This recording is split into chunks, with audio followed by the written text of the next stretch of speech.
और हैप्पी साबत सबको। सबसे पहले मैं परमेश्वर पिता को धन्यवाद देना चाहती हूँ कि उन्होंने हमें फिर से ये मौका दिया कि हम उनकी आराधना कर सके और हम सब एक साथ मिलकर आराधना कर सके। और मैं आप सभी को इस प्रोग्राम में हार्दिक दिल से स्वागत करना चाहती हूँ। आशा करती हूँ कि आप सभी को इस प्रोग्राम को देख के आशीषित होंगे और चंगा भी हो सकेंगे और आत्मिक तौर से। और इस सभा को शुरुआत करने के लिए हम प्रार्थना करेंगे।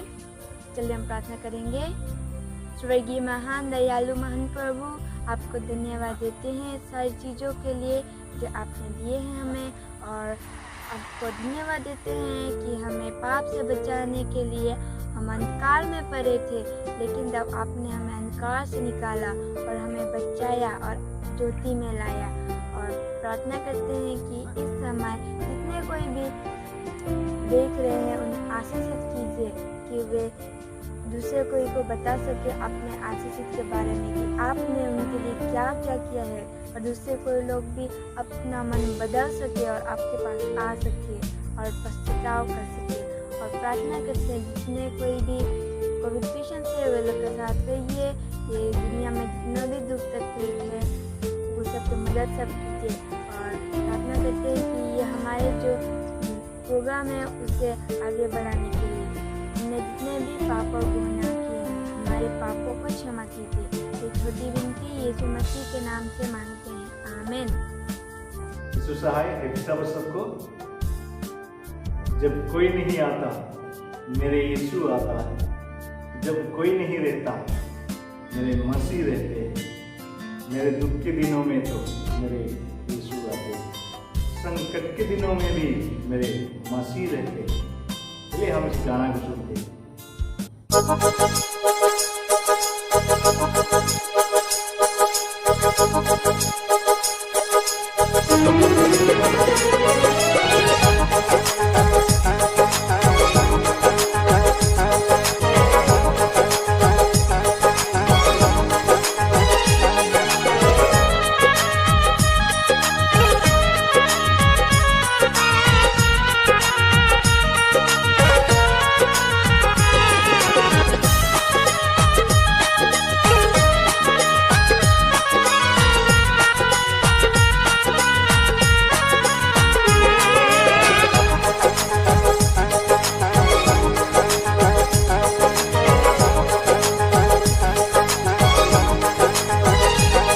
जब कोई नहीं आता मेरे यीशु आते हैं, जब कोई नहीं रहता मेरे मसीह रहते हैं, जब कोई नहीं आता मेरे यीशु आते हैं, जब कोई नहीं रहता मेरे मसीह रहते हैं। मेरे दुख के दिनों में तो मेरे यीशु आते हैं, संकट के दिनों में भी मेरे मसीह रहते हैं। मेरे दुख के दिनों में तो मेरे यीशु आते हैं, संकट के दिनों में भी मेरे मसीह रहते हैं।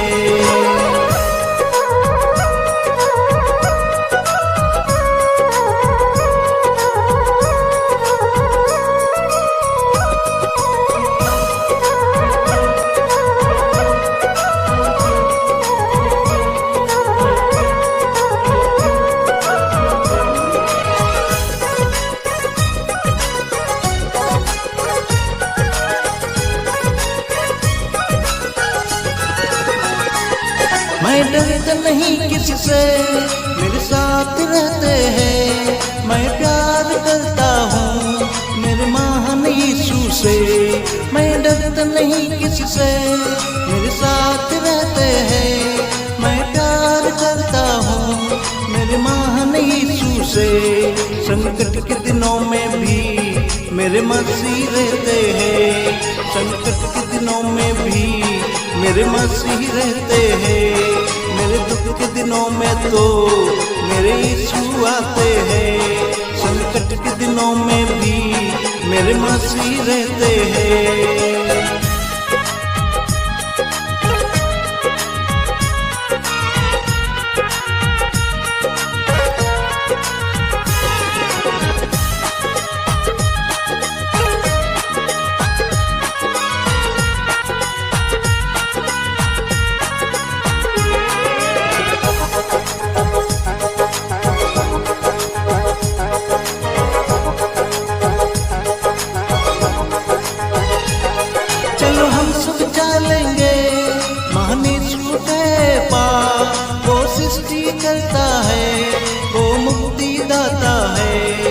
चलो हम सब चलेंगे महान यीशु के पास।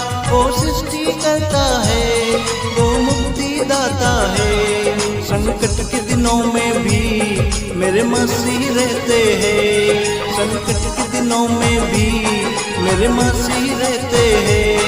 मेरे दुख के दिनों में तो मेरे यीशु आते हैं। संकट के दिनों में भी मेरे मसीह रहते हैं। जब कोई नहीं आता मेरे यीशु आते हैं। जब कोई नहीं रहता मेरे मसीह रहते हैं। जब कोई नहीं आता मेरे यीशु आते हैं। जब कोई नहीं रहता मेरे मसीह रहते हैं। मेरे दुख के दिनों में तो मेरे यीशु आते हैं। संकट के दिनों में भी मेरे मसीह रहते हैं। मेरे दुख के दिनों में तो मेरे यीशु आते हैं। संकट के दिनों में भी मेरे मसीह रहते हैं।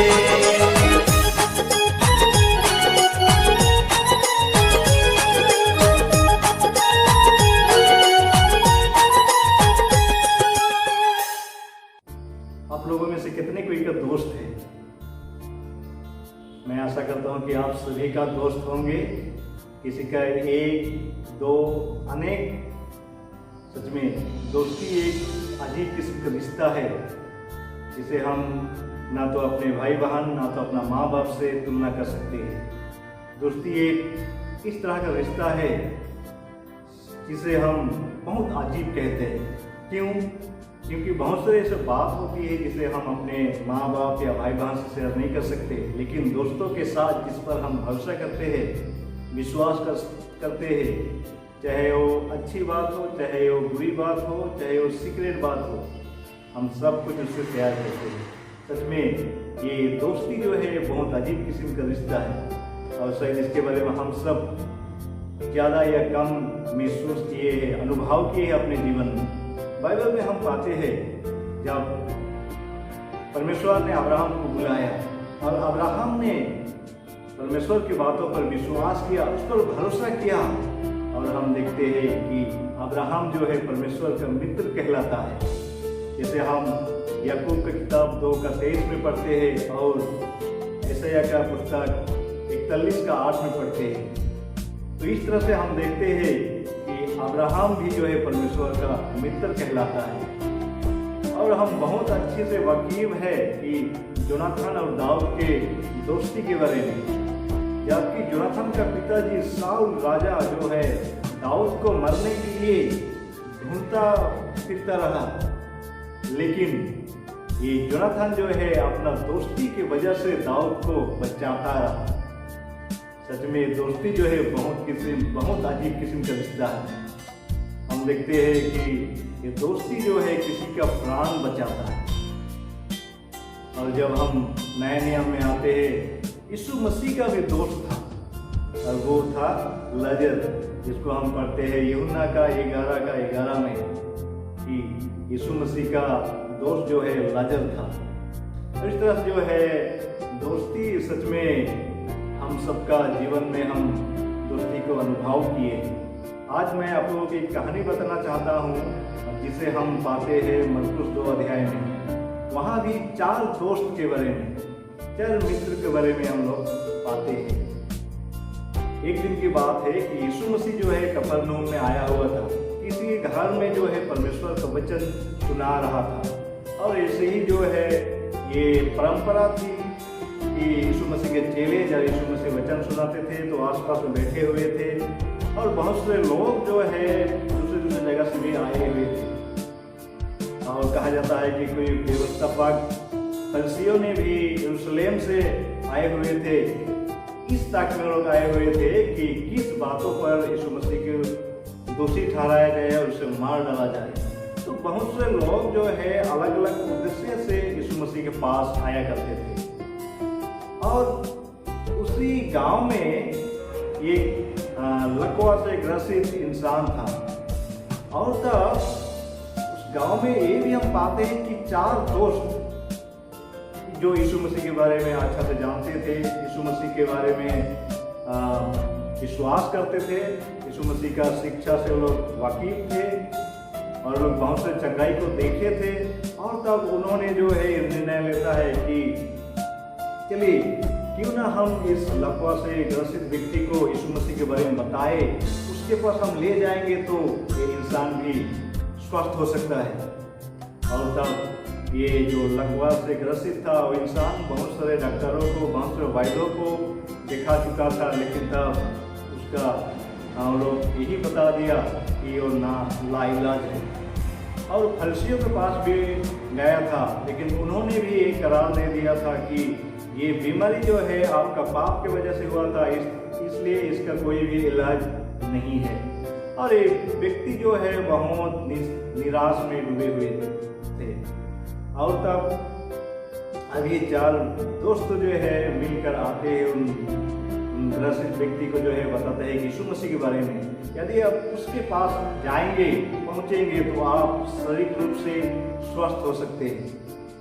लेकिन तब ये इंसान जो ग्रसित था उस पर ज्यादा चिंतित था कि वो उसका आत्मिक, क्योंकि उनको भी पता था कि वो बीमार जो है उसको पाप की वजह से लगा था, इसलिए वो शारीरिक से ज्यादा जो है आत्मिक रूप से चंगाई प्राप्त करना चाहता था। और ये इंसान उनको समझाता है कि यीशु मसीह के पास आप जाएंगे तो चंगे हो जाएंगे। और तब किसी तरह उनको मनाता है, और जैसा उसने वो खाट पर पड़ा हुआ था वैसे ही 4 दोस्त ने उनको ढो के ले जाते हैं जहाँ यीशु मसीह था। और जब जहाँ यीशु मसीह था पहुँचे तो देखिए कि पूरा घाट ठसाठस भरी पड़ी है और वहाँ कोई भी उपाय नहीं है कि यीशु मसीह के पास उस इंसान को पहुँचाया जाए। तब उन्होंने जो है निर्णय लिया कि उस घर के छत में चढ़े और छत को उधेड़ा उन्होंने, और वो रस्सी लगा के जो है खाट समेत उनको जो जहाँ यीशु मसीह था वहाँ उतारा।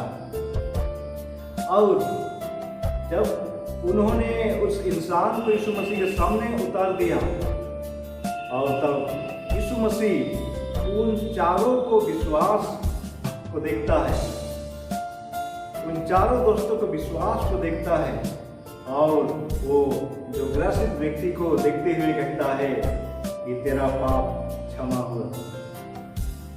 और तब ये इंसान को अजीब सुकून जो है दिल में महसूस करता है, अनुभव करता है, क्योंकि ये इंसान जो है पाप से ही क्षमा प्राप्त करने चाह रहा था।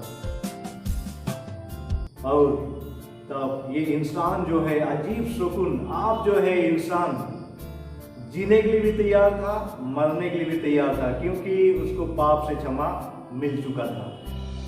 और तब ये चीज को यीशु मसीह उनका शरीर में, उसके मन की बातों को जानते हुए ये कहा कि अपना खट उठा और चल।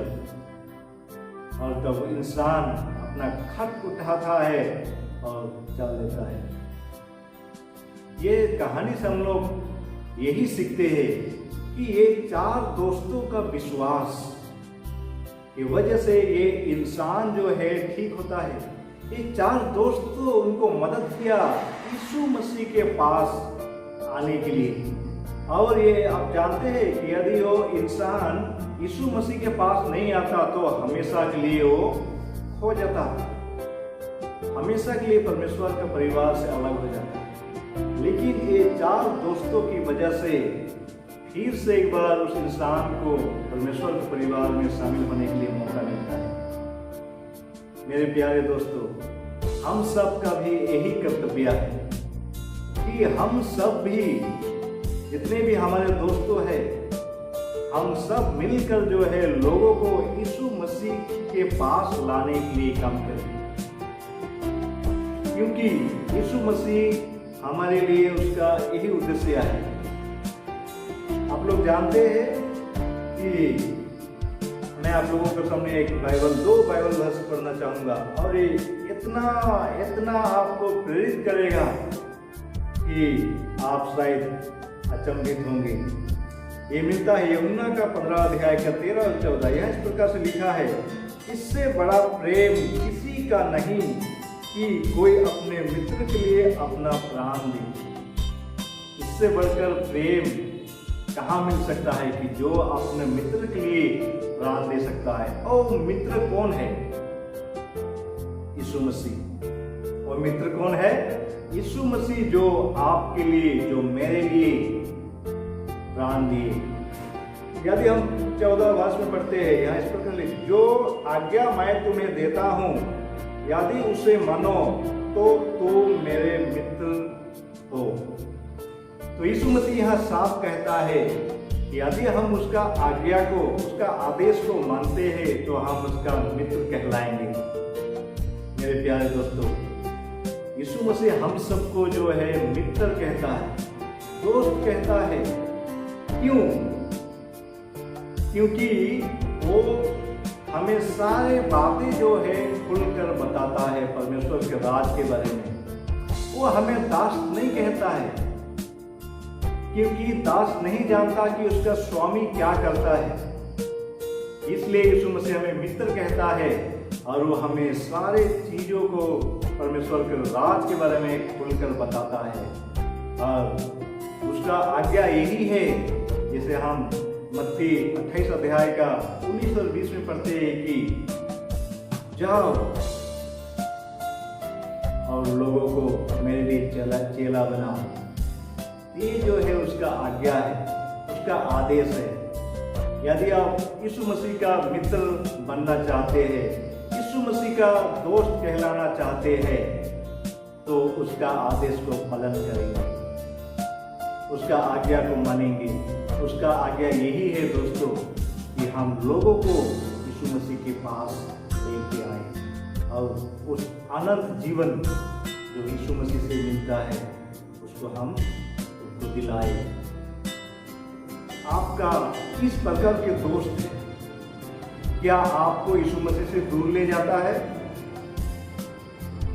क्या आपको मदद करता है यीशु मसीह के पास आने के लिए, यीशु मसीह से करीब रिश्ता में जुड़े रहने के लिए? सच में इस दुनिया में बहुत प्रकार के दोस्त मिलते हैं। कभी कभी जो है हमें यीशु मसीह से दूर ले जाते हैं। बहुत सावधानी पूर्वक अपने दोस्तों को पहचानिए, चुनिए।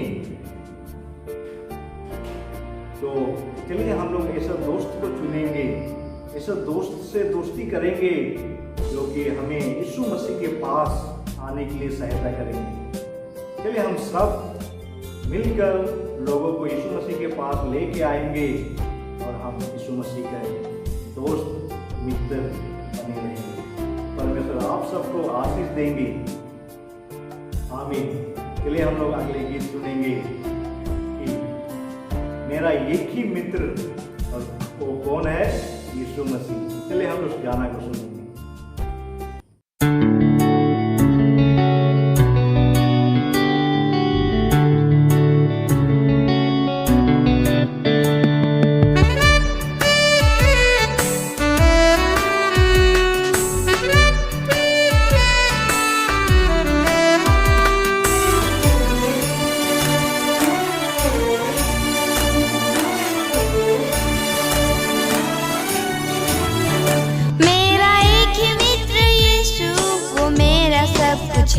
लाखों में वो मेरा एक ही प्रिय है। वो सारोन का गुलाब है और भोर का तारा है। लाखों में वो मेरा एक ही प्रिय है। उसके दुख से मुझको शांति और आनंद मिलता है। उसका क्रूस मुझको चंगा करता है। वो सारोन का गुलाब है और भोर का तारा है।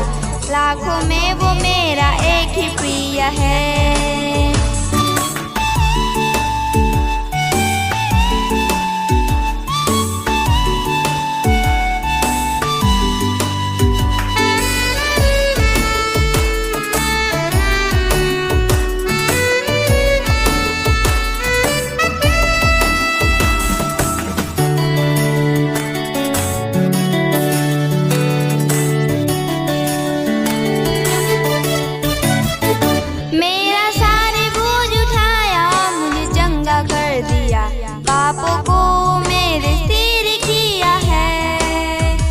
जब अकेला था भटकता छोड़ दिया, यीशु मेरा प्यारा मित्र बन गया। उसके दुख से मुझको शांति और आनंद मिलता है, उसका क्रूस मुझको चंगा करता है। वो सारोन का गुलाब है और भोर का तारा है, लाखों में वो मेरा एक ही प्रिय है।